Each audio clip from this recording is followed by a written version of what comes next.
There we go.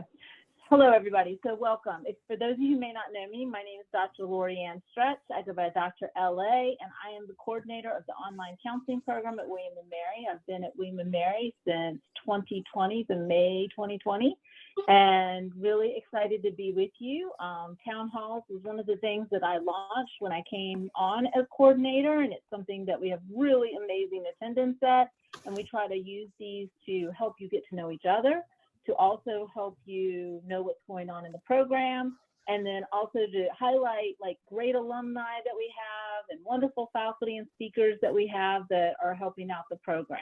So we've got a jam-packed session for today.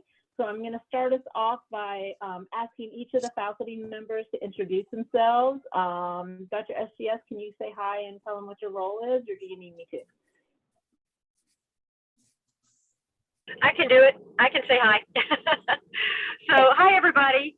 I'm Dr. St. Germain Sayre, or Dr. SGS, as students like to call me, and I am the Counseling Clinical Experience Director. So I help coordinate all of the fieldwork placement for practicum and internship, and so I'll probably be working with a lot of you once you get a little closer to the fieldwork stage. It's nice to see everybody. Thank you. Dr. Martin. Hi, good evening, everybody. So my name is Dr. Jessica Martin. This is my second year here at W&M, and I'm the Clinical Mental Health Counseling lead faculty in the online program. So you'll see me in a lot of the clinical mental health counseling courses. Great. And I think that's all the faculty that are able to join us right now. So we're going to go ahead and jump right in. We like to start our town halls with a meet and greet because unfortunately, due to the number of people that are on the town hall, it's not possible for all of us to introduce ourselves. It would be 3 hours from now if we did that.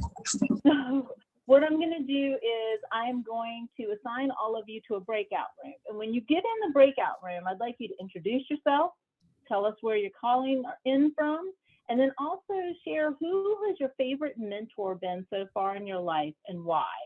Briefly, not long, briefly, so that everybody has a chance to share that information. Hey, Anu, okay? So upstairs. We're going to go ahead and make sure everybody mutes as we get started. All right. Oops, there we go. Okay, so I want to make sure everybody has plenty of time to introduce themselves. So our groups will be between 2 and 3 people. So go on in there and I'll call you back in about 6-7 minutes. And give you a chance to get to know each other. We have a great mix of students who are far along in the program, medium way, and early, and some who haven't even started yet. So that's great. So here we go. For those of you new to Zoom, I'm going to hit create and open, and when I do, it's going to invite you to join a breakout room. So click on that, and then I will teleport you back when we're finished with the activity. Okay, here we go. Oh, let me start this back up. All right, so I'm going to do some announcements. I hope everybody got a chance to meet a few people and learn a little bit about people who are affiliated with the program. One of the things I want to do a big shout out for is we had a record 4 students from online counseling chosen to be social justice fellows. And I think we need to give ourselves a big kudos for that. I'm super excited about that. So Talia Coleman, Paul Cabrera, Deanna Ramirez, and Danielle Swanson were all selected as social justice fellows. So if you know them or connect with them, give them a big shout out because that's a pretty big opportunity and I know really expanding our social justice impact in the field. Student ambassadors, Dr. Martin, you want to speak just for a second about what student ambassadors are? I know the applications are coming up for current students if who want to apply.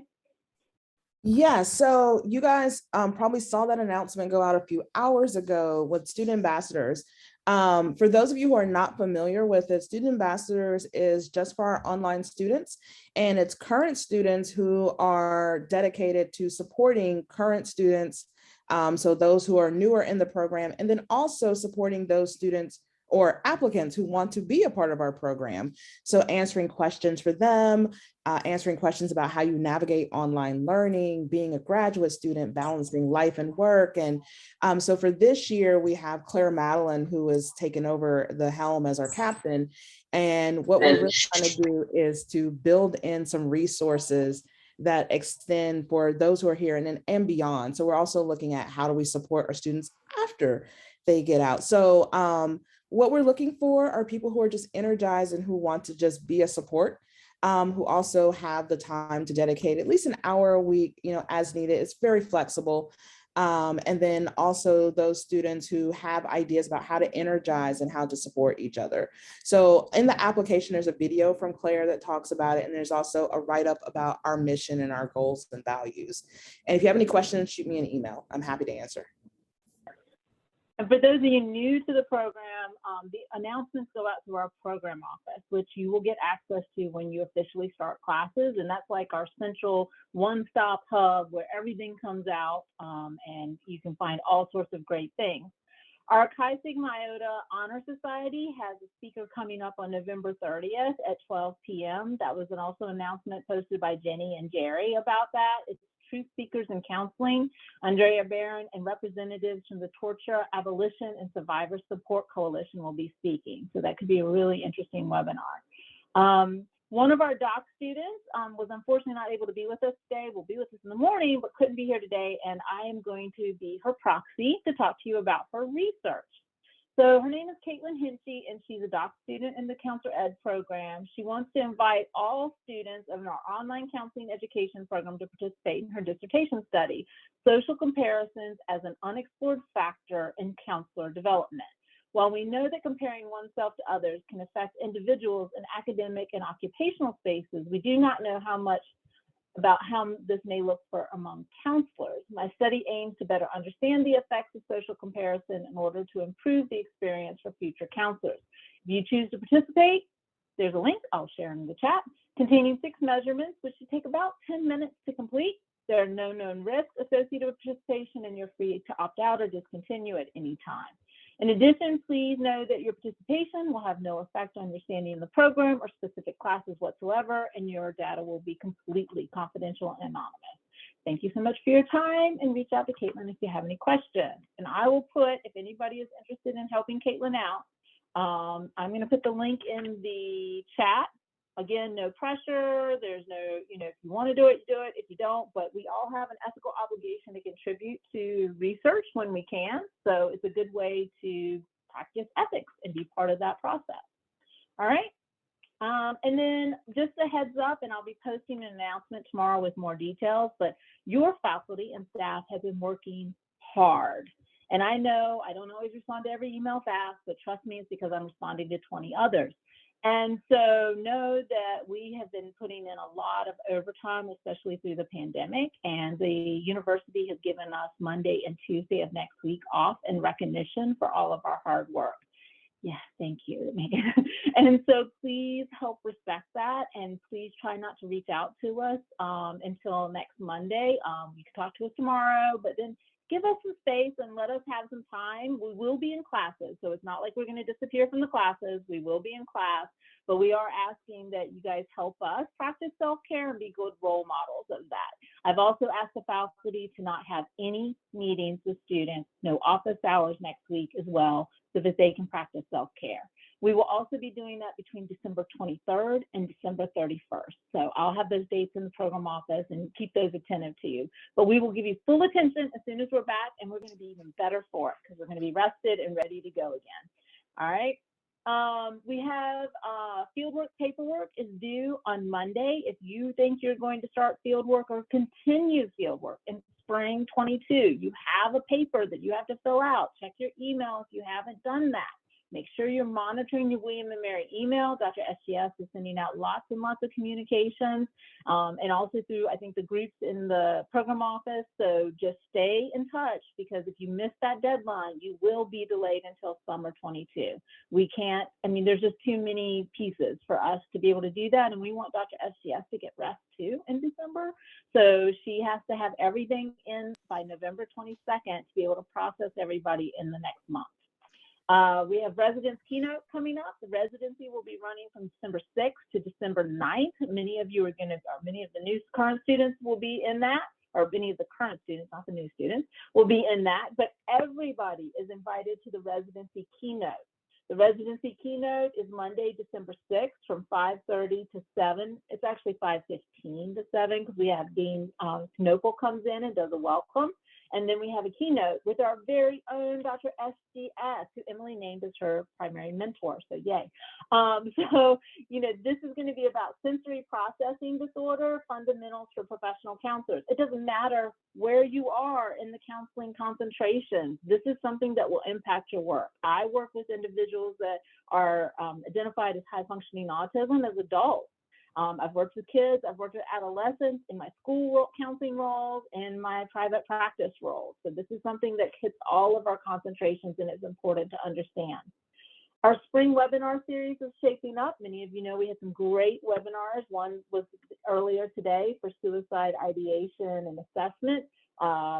Coming up in the spring, we have a two-part series of telehealth updates from Very Much Me. That's me. So in January and February, I'll do a telehealth part 1 and a telehealth part 2. And then Dr. Corey Clark is going to do executive functioning and treatment of the big 3 A's, anxiety, ADHD, and autism. And then I have a special guest that I'm working on, possibly for our May webinar. And we have a group of doc students who will also probably be doing one of the webinars for us as well. So we have 4 exciting webinars that are in process for our spring, and then we'll take a break during the summer and we'll start the webinar series back up in the fall. And with that, I am going to switch over to just phone for a little bit because I have to actually go pick up my child now. And I'm going to leave it to Dr. Martin and to Dr. SGS and all of my wonderful helpers who've been helping admit people. And Dr. SGS, why don't you introduce our special guest tonight, and we'll go from there. Thank you. Thank you so much, Dr. LA, and it is totally my pleasure. So I'm so excited to see a couple of our graduates here. And tonight I've invited Lizzie Liu, who just graduated from our program. She was in our first cohort in the online program. And I'm so excited to have her here. And Emily, I'm excited to have you here as well. But I really wanted to have one of our recent grads come and talk with you guys a little bit about their experience and anything they felt would be valuable for you to know about the program and about kind of, the world beyond your master's. So I'm going to turn it over to Lizzie and let you go ahead and chat with the folks. Hi, everyone. My name is Lizzie Liu. As Dr. SGS mentioned, I'm a recent graduate and also was in the first ever online cohort. So I'm very excited to join you guys tonight. I'm so happy to be kind of back with William Mary. Had a great experience with the program. We were in the earlier smaller group. I think Lucas asked the question about my experience, just from faculty member and students, just everyone. We were like a family, and we were there through and through supporting each other, because it was quite difficult journey, especially when all of us started clinical placement. That was at the beginning of pandemic, so everything has to be changed. I recently saw the term of pandemic counselor. I think myself would be one of them, because I never see my client. I saw 2 of my clients in person, and all my clinical experience has been on this platform. So it's such a unique experience, and the support from faculty members and students were really, really crucial for all of us. I think that's all, and I'm happy to answer any questions you guys might have. And I don't know, Dr. SGS, do you want Emily to go introduce herself as well? I actually wanted to ask you, Lizzie, if you could tell them a little about what you're doing now. I think that would be awesome for them to just kind of know what you're doing post-graduation, and Emily, you too. Okay. So I graduated in August, and I finished my national counselor exam in May this year. So by the time I graduated, I applied for, I got a license in Maryland first, and I recently got my license in Washington, D.C. as well, because I'm kind of in the tri-state area. So I'm part of a private practice. My private practice is also part of a wellness center, which is kind of providing the trauma care from a holistic perspective. We have acupuncturists and yoga therapists. and of course, psychotherapists and physical therapists, just everyone. You can, and belly dancer as well, just physical training. So it's a very well-rounded support model for any trauma survivor. So I'm super excited to be part of that group, and our kind of interdisciplinary supervisions. It's just awesome. Everyone brings different perspective. So I'm still building my client base, being paneled with insurance. So it's definitely a lot of growing pain and learning, a lot of learning curves to figure out what my identity is as a counselor. And I think I just want to quickly mention, I just had this conversation with my supervisor this week about the counselor identity, and of course, like, it will continue changing probably down the career, but so far what I find out is you don't really have your identity is evolving. It's a process. So some of us, like myself right now, is feeling like I want to know, because everyone I encounter, they always ask me what my specialty is. And I'm just like, it's too early to tell. But at the same time, as a counselor, your focus should be what kind of experience you want to bring to the session to your clients. And then later on, you will specialize in something, right? Like once you identify what your interest is. So I just find that kind of eye-opening, mind-opening kind of moment for me. So I want to share with you guys.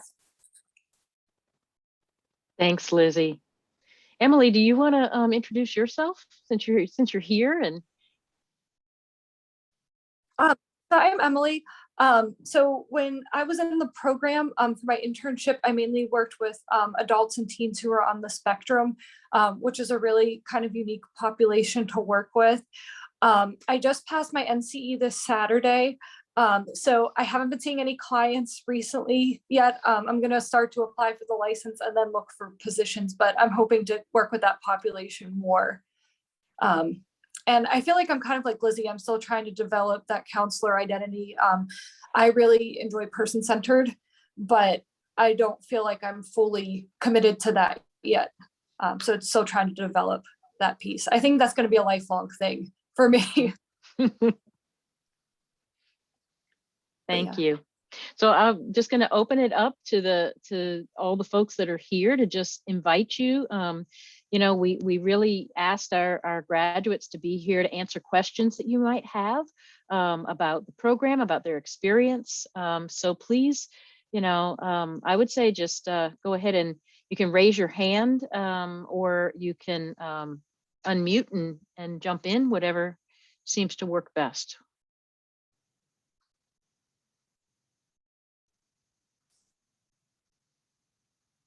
I have a question, if you can hear me. Yes, we can hear you. Okay. I was just curious, any tips for finding placements or what did you do? When did you start? That's kind of the most intimidating thing for me to think about right now. I'm only on my 4th class, but I know it's going to come quicker than I imagine. So any advice or tips would be really appreciated.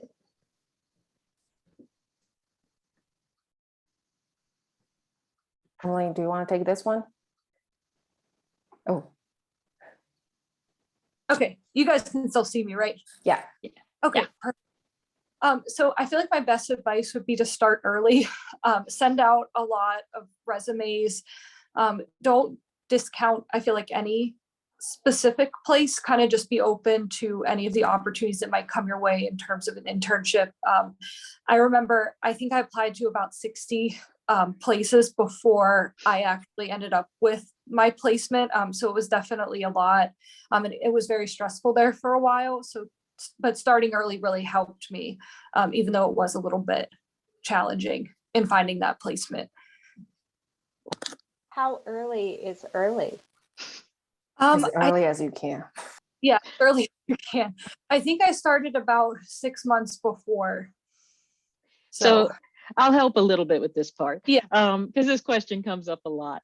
But basically, you guys, if you're already enrolled in the online program, you have access to the program office in Canvas. So go to the fieldwork module in program office, and there's actually a tip sheet in one of the modules that, in one of the pages in the fieldwork module that talks about how to prepare for field work and tips and resources for finding sites and for managing time management and things like that. And some of the things that I recommend is no matter where you are in the program, so you're 4 classes in, you're 6 classes in, start networking in your community. Start talking with, seeking out. If you're in schools, start looking at the districts that are in your general area. We always, if you're in a CMHC or military veterans, start looking at what are the community resources in your area that provide mental health services. Reach out to them, find out if they take interns, talk to them about the fact that you're in a program. You can start laying the groundwork early by building relationships and learning about mental health services in your community. These are resources you're going to need when you're out there practicing in any area, whether it's school or community. You're going to need these resources. So learn about the mental health services in your area and start talking with them early. It never hurts to build relationships. If you find out that there's like a local group or a group in your region that gets together of mental health clinicians, that sometimes people will do that. They'll get together and they'll offer like luncheons with CEUs.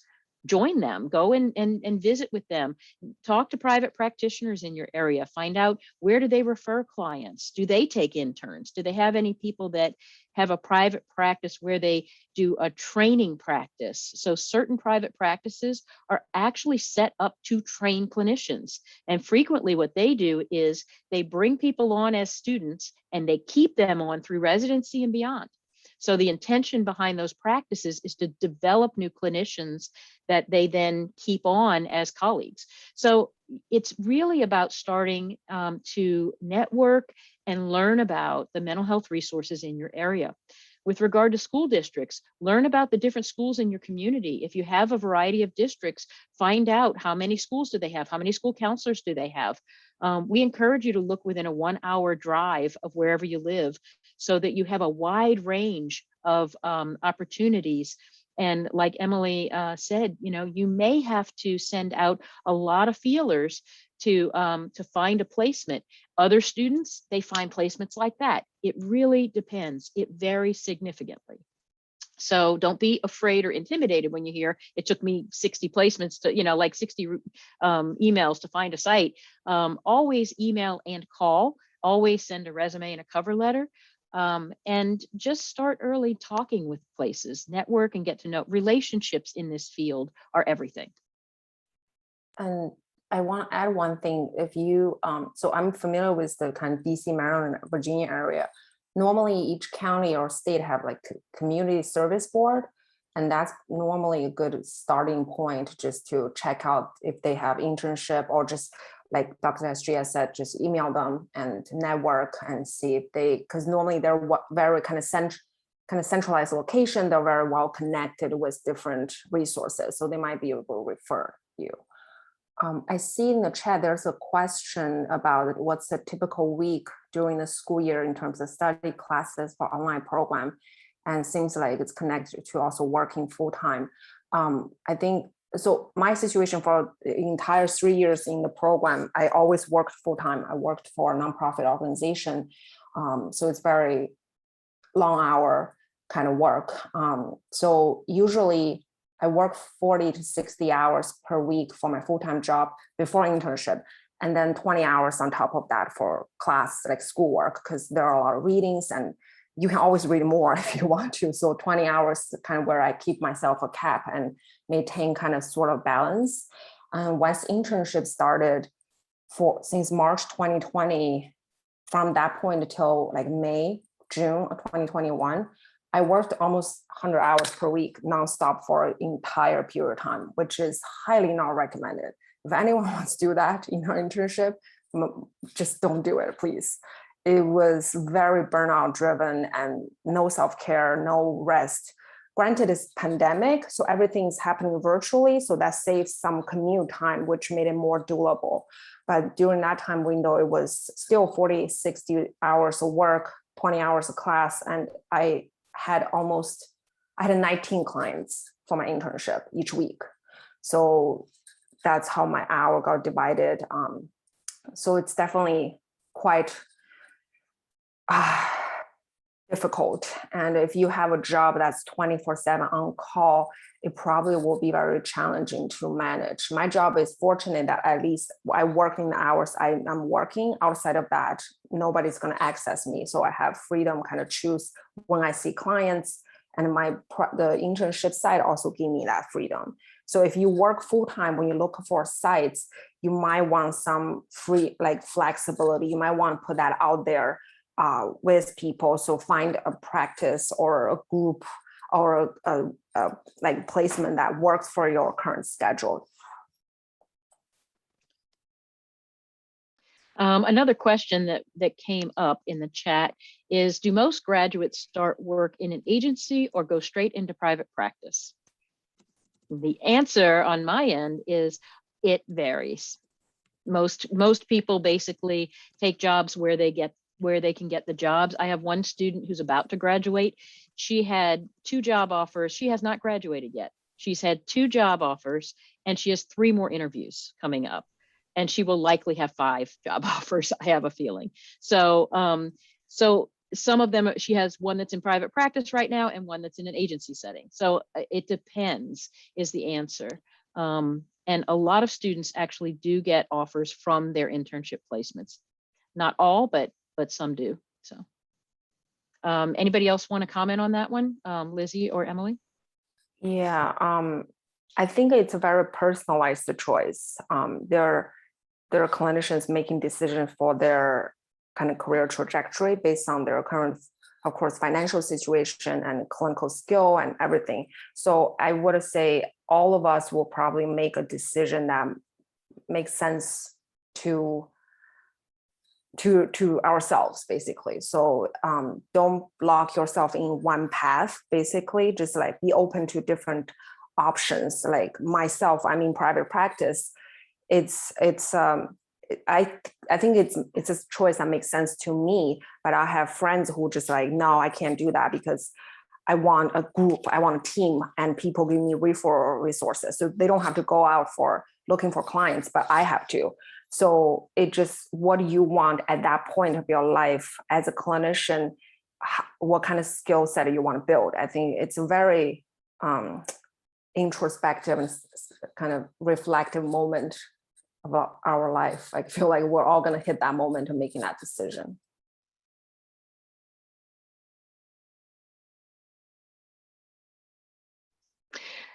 And I had the student I was talking about earlier that I had a conversation with today, that's one of the things she's kind of contemplating is private practice versus a group practice, versus working in a community setting.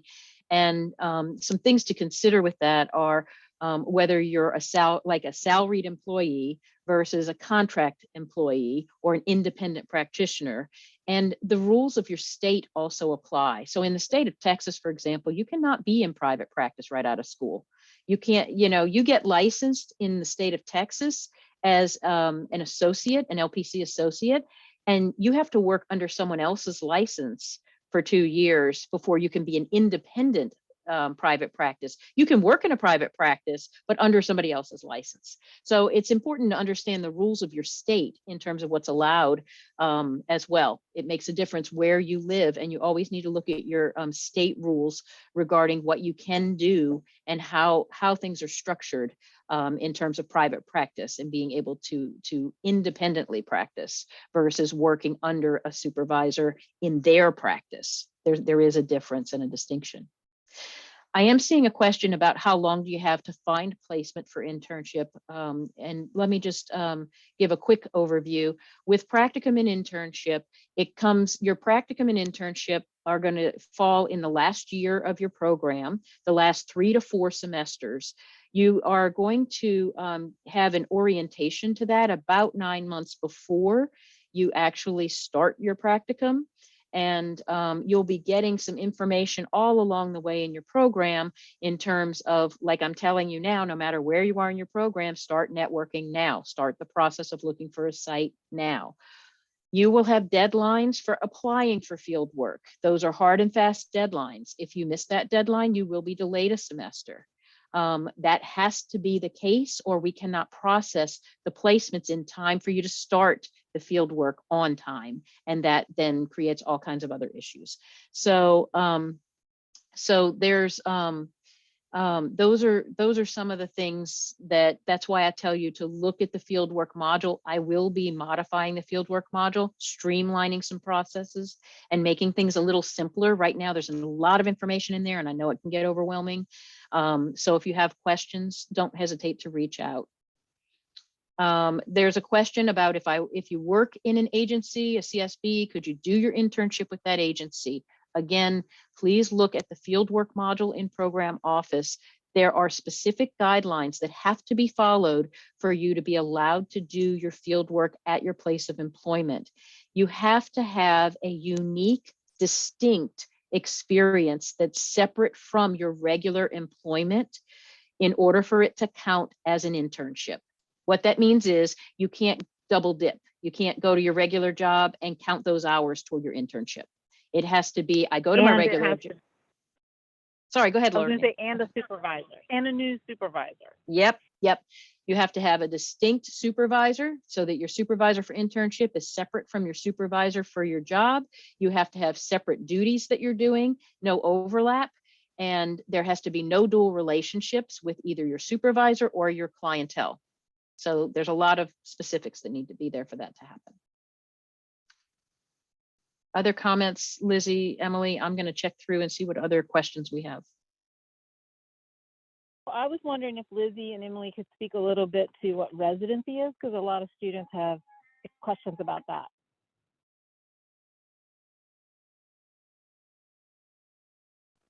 Go ahead, Emily. Do you want to take this one? Yeah, definitely. So residency, you'll go through 2 of them as you progress through your program, unless, is that still how it works, or is there a third? Yeah. Just, No, okay. you're right. 2, okay. So the first year, you get to actually counsel and practice your skills, and then the professors give you feedback as part of it. You work in groups, there's some case scenarios and things like that. It's a really great experience. I learned so much through my residencies. There's usually a keynote speaker too that they share a lot of really great information. We had one on risk assessment, and that was so helpful for me. We actually spent that whole time, we actually extended the time of the speaker further. So it was a really great experience. It is very tiring at times though, so make sure throughout that week to take care of yourself and just give yourself a break in the evening if you can. But you guys will learn a lot. Lizzie, do you have anything to add? Or is that kind of a good synopsis of what it is? Yeah, I think that's a really good summary. I would add one little piece to it, and I think, Lizzie, you've already spoken to this indirectly. That residency is a great time to build your personal network. You're going to be meeting students from different concentrations and different cohorts, and you can start this networking that Dr. SGS and Lizzie and them were talking about in residency. I am still in touch with people from my graduate program, and I'm definitely in touch with people from my doc program. And some of the people in my graduate program have helped me get jobs. They've been like, hey, I think I saw this job, and this job looks like something you would like to do. And I mean, we're still doing that, and I've been doing this for about 30 years. So it tells you how lasting the network is. And so really take time to not just practice your skills, but also get to know your colleagues, get to know your peers, get to know your faculty members. Let them know about you as well, because that's part of the process with residency, is building your network as well as your skills. So I just wanted to throw that little plug in. Oh yeah, the group that Lizzie and I have, we actually still meet every 2 weeks. So when we were in the program, we would discuss some of the clients from our internship and kind of bounce ideas, you know, off of each other and just kind of process things. But it's really great to still have that support even now, and to continue to learn and grow.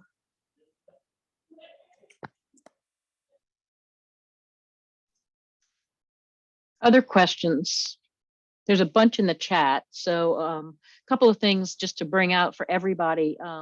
anybody that's a school counseling person interested in getting licensed in your state as an LPC, a couple of things you need to know. First, you have to check your state licensing laws for LPC to find out if what coursework is required to be an LPC and whether the internship in school counseling will count toward your internship requirement for LPC. Every state is different, so you have to look at those requirements, compare it to what your course of study, your program of study would be as a school counselor, and see if you would get the coursework you need, and if you would get and if you would meet the internship requirements.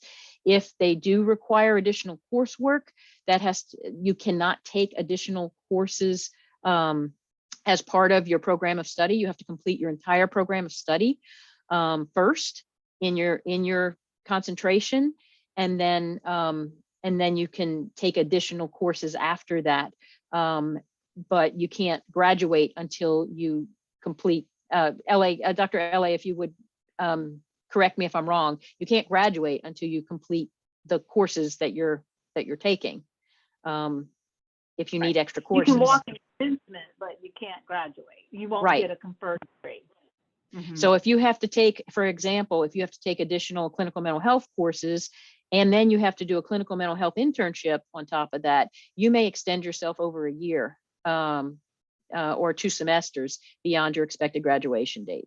So just be aware of that. It all depends on the state requirements.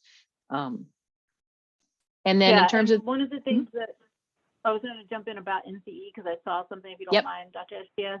That's some where of the students have been asking about NCE, and so just so you know, we will be offering an NCE workshop about every February. So that we'll have one this February. I have the date, I just can't remember it right off, but I'll be putting that in the program office. And that's something that it might be helpful to attend more than once. I don't know, Emily, unless you can speak to that, but like it's, I think the more exposure you can get to the questions and the content, the better, but you will never be as prepared to take the NCE and the NPMHCE as you are at the end of the program. That's when you're going to be the most prepared and the most ready. So. Yeah, I agree. I took mine while I was still in school just because knowledge are still fresh. But it's just taking a lot of time. I honestly thought I was going to fail the exam when I was taking the exam. So I was really pleasantly surprised by the preparation. A couple of resources like Purple Book, and I used Pocket Prep. Those are really helpful, just kind of repeating the knowledge. Somebody was asking about self-reflection in the thing, and I was wondering if maybe Lizzie or Emily, y'all could speak to that, about what experiences of self-reflection did you have while in the program?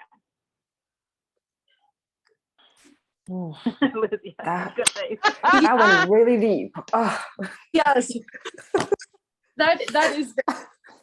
Emily knows this. We talk about this all the time. There's always, I think, I don't know, Emily, about you, like right now I'm feeling a professional growth pain as well as a personal growth pain. And that pain has been going on for the past 3 and 4 years anyways. So the more you learn about how you process information, and the more it's almost inevitably you will have that reflection of yourself or your journey as a person as well. So it definitely opens up your experience a little bit. I think, but it's so individually based. I don't think it's something bad. I think it will be a little daunting at first, but if it feels like speed up the growth a little bit, if you will, and made me at least personally more open to experience. And yeah, that's all I will say. Went really deep. Yeah, I kind of agree with Lizzie. I definitely think it's made me more open. I don't think I ever did as much self-reflection until I came to William & Mary and entered the program. But it's something I've carried with me even now. Even when I know I'm not working with clients at this moment, but I'm a speech pathologist in a school. And even just some of the interactions I have with my students, I find myself reflecting on that and just processing things a lot differently and slowing down and really trying to be present. And I saw someone mention in the chat about going to see the counselor while you're in the program. And I think that's so necessary. I have a therapist I worked with throughout my program, and it's just so necessary because it's super helpful to have another person, another professional there if you need to process something. And you likely will need to process something as you're going through this program. Most counseling programs do require a high degree of self-reflection, and it's really helpful to do your own work for a lot of reasons. For one thing, it really helps you empathize with the experience of clients. For another thing, we can only help clients go as deep as we're willing to go ourselves. And the more personal work you do, the better therapist you become. So you'll hear that a lot in this program.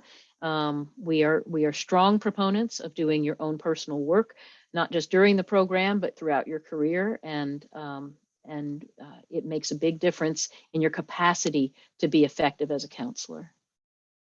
And I would say that doesn't stop when you graduate, because I mean, I still have a supervisor. I've been practicing for over 30 years, and I still have a supervisor and I still have a counselor, and I need them on a regular basis. So, yep, I concur. there was another question right before Megan's comment, which I really appreciated, Megan, is if you haven't been accepted or you've recently been accepted to the program, anybody have any advice for what they can do to kind of get ready? So there's Lizzie, Emily, but I'd also open this up to other students who are already in the program, like Jacqueline and Megan and Susan. Anybody has any advice for what can you do to be ready to get started in the program? I feel like maybe Erwin Yalom's book, I really enjoyed his writing.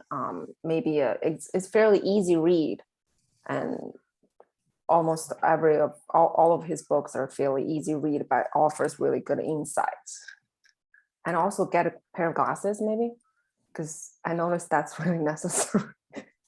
The book I was going to suggest is not as serious as Yalom's. It's Maybe You Should Talk to Someone by Lori Gottlieb. It's really funny, and it's a great one. Introduces the concepts in a very pop, you can understand it at the easy level, introductory level, but it's deep enough that makes you think, and you'll learn about the specifics when you get to class. I'm sorry, Lizzie, could you write the name of the author that you said in the chat? Yeah, I will type it in. Thank you. I was just thinking too, if there's a specific social justice issue that you're interested in, because we have we have that emphasis on social justice, maybe start to read some books around that area to learn more about the topic.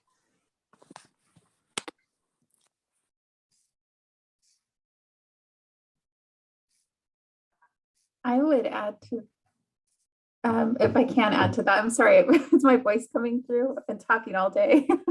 I would add to that starting to practice time management as if you know that you're suddenly going to have to spend 20 hours a week doing school stuff, even though you haven't yet, and be able to know where you're going to fit that in and how, I think is really helpful. Great advice, Lauren. Yeah. Any of the others? Go ahead, Tammy. Yeah, I was just going to add that, making sure you're talking to whoever your support systems are. Get a support system and talk to your family, your husband, your wife, your significant others, whoever it is that's going to support you while you're in school, because you're going to need that. And you're going to need to lean on them to help you through. Carve out that space for yourself. I don't care if it's 5 minutes. You got to carve that space out. And the last thing I'll say is coming to the program with an open mind, because I will say the one thing that probably surprised me the most is I thought of myself as a very open-minded person, and the whole reflection piece has that's been the best growth I've had. So make sure that you come to the program with an open mind of you're going where the program takes you. And to add to what Tammy said, yeah, go ahead, Icy. I would say you must take care of yourself. Self-care is, you cannot neglect yourself. Take care of yourself. designate a me day, a me time, a me period, whatever it is that you have to do, but you must take care of yourself. And in regards to reflection, every single class has presented an opportunity to reflect. And it's so powerful because you find yourself just sitting back and going, oh, wow, I never really thought about it this way. And it's typically things you know and you do every day, but you've never really thought about it that way. And so every class that I've taken thus far has truly presented an opportunity to reflect. So it's been wonderful.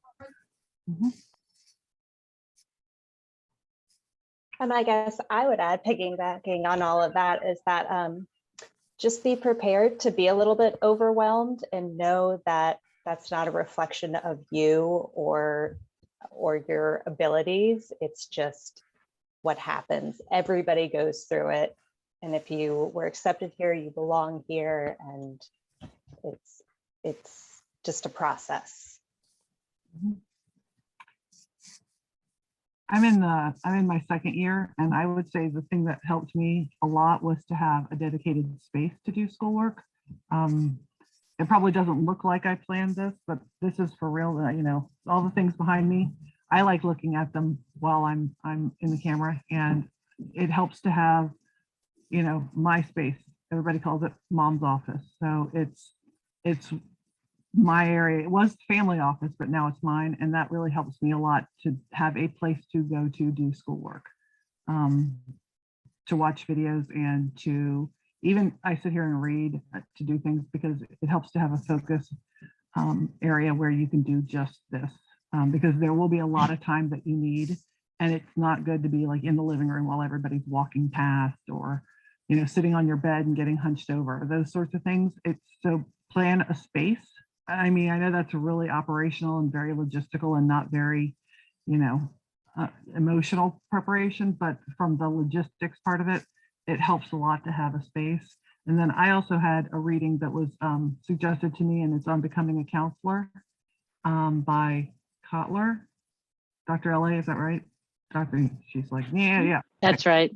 Yeah, I was like, that's right, isn't it? Yeah, that I found that to be really good reading as well. So in addition to what whoever said, maybe you should talk to someone, because my therapist actually recommended that one for me when I said I was going into this program. She's like, here, this just came out. You're going to love it. This will really open your brain. I was like, all right. So it was what she said. So those are kind of my thoughts, for whatever they were. And somebody asked about the breakup. I'm sorry to interrupt, but I know we're close on time. Somebody asked about the breakup between out of state and in state, and I just punched the numbers really quick. We have 339 students currently enrolled in fall 2021, and 66% of those are out of state or international. So more of our students are out of Virginia than in Virginia. And then really quickly, somebody asked about live and pre-recorded classes. One of the other things that I implemented when I started at W&M was I really encourage faculty that when there's a written discussion, that they also offer a live discussion.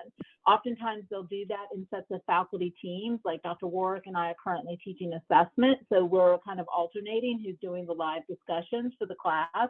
But I don't know, Lizzie, I know you had before and after with that. I don't know if you want to speak to that, but I think for a lot of students, those live discussions have really brought some of the material really alive for them. Oh yes, when I had to take stats with Dr. Stretch, I think that if we didn't have the live discussions, I would have had much more trouble in passing the course and understanding the material. So yeah, definitely attend. It's great. You get to see your peers and interact with professor. It's a great time. Yeah, and I can say students that are currently taking transpersonal counseling with me are loving our weekly synchronous sessions. We have a blast. We don't want to stop at an hour. So it's been really great opportunities to connect. Just know that everything that happens in the program is intentional in the sense of how we teach it, what we're teaching to you. We actually are studying this. We are constantly looking for better ways to do things. For example, group projects. Well, K-Club says you have to experience being in groups, right? So a lot of times the way you're learning something or the way that you're demonstrating something is also helping you learn a counseling skill. And so we're very intentional about how we have you doing things. So you'll get in class and it'll be like 4 or 5 different ways that you're showing you're learning, but you're also learning skills as you're doing those processes, like communication skills and networking skills and negotiating skills and de-escalation skills. You know, all of that is part of that process. I do realize we're right at time. I will stay on for a little bit longer.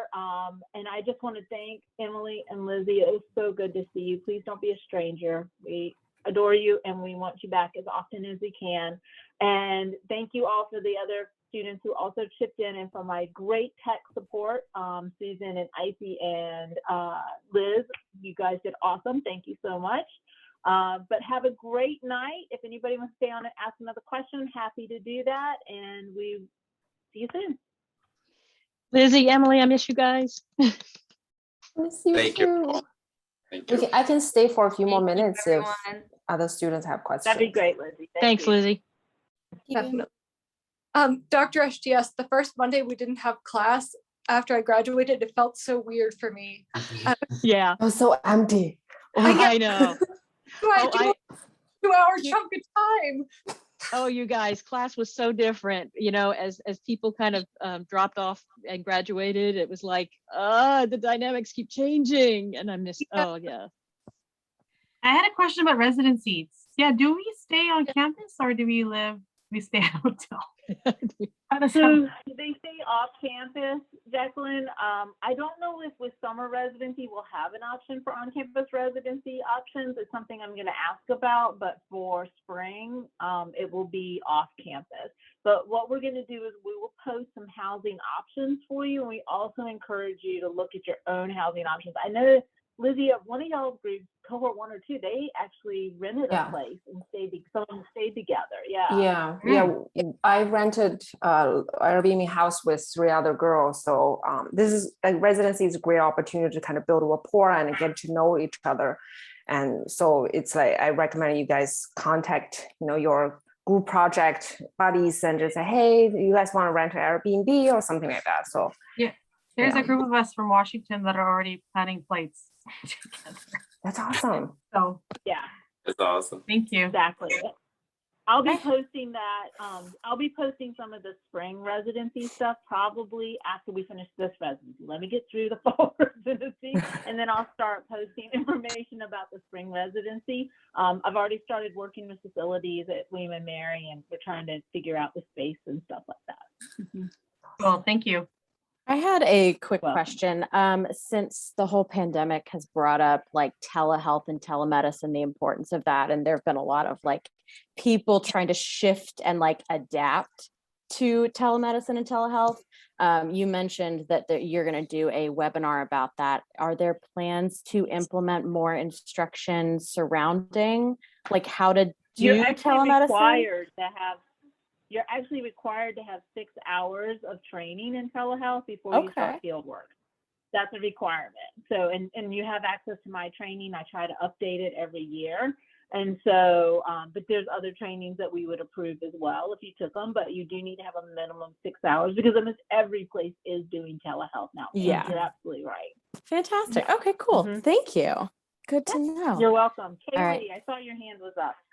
Yes, I've got a question about the timetable for taking the NCMHCE.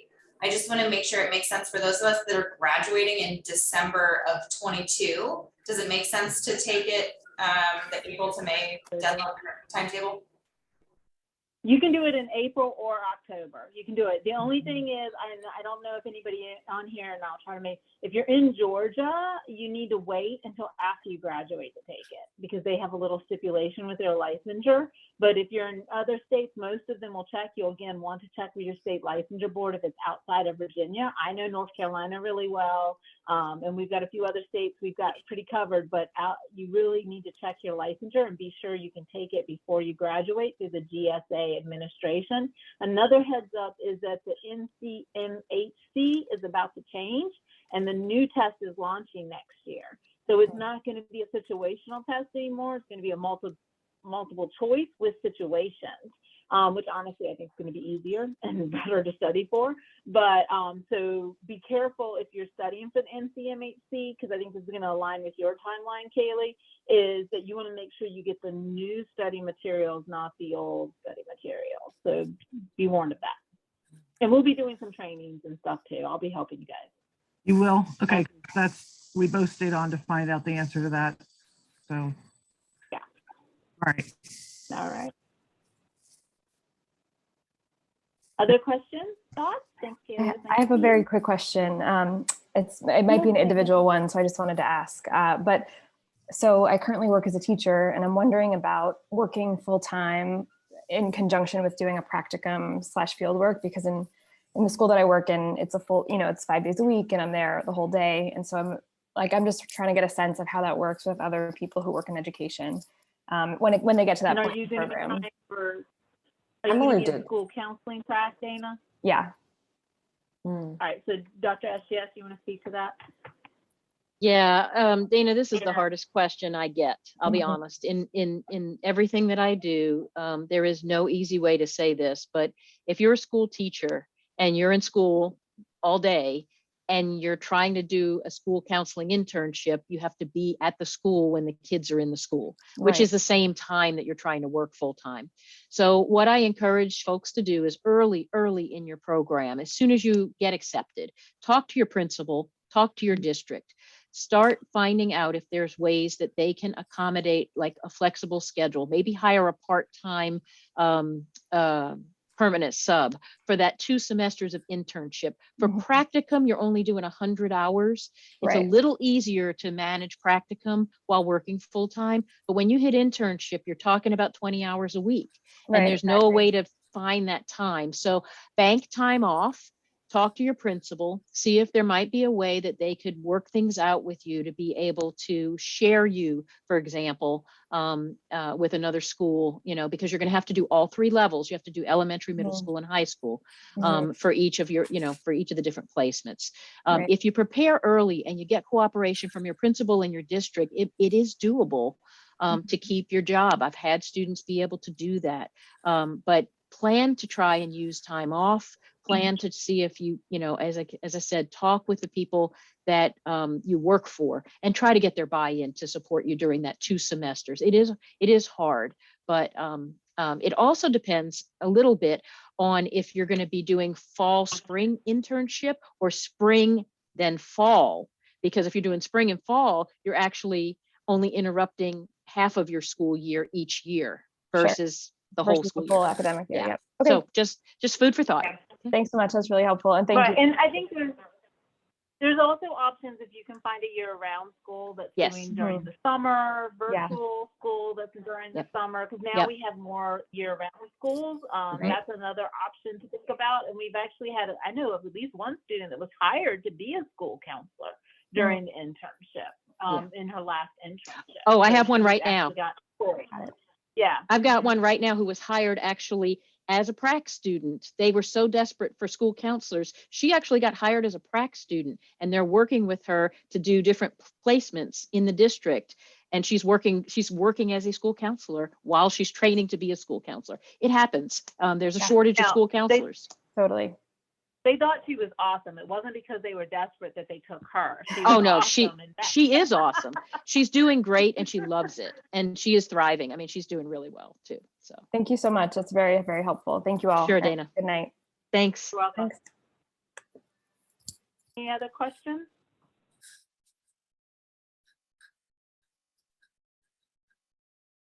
Hey.